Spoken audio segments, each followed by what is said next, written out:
बदअकीदा लोगों के पास बैठने वाले और खुद को पता नहीं कुछ कहलवाने वाले, और उन्होंने क्या ड्रामेबाजी की है।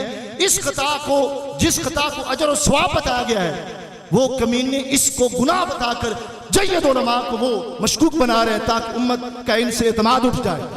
तो बहरहाल इस तरह नहीं होगा।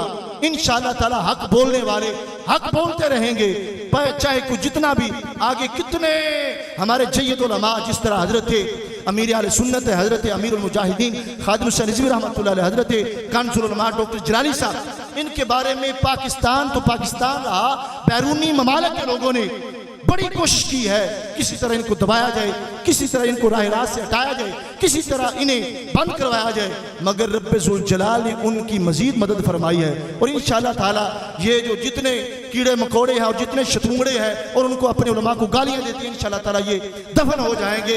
उनका फैज़ क़यामत तक इंशाअल्लाह ताला जारी और सारी रहेगा।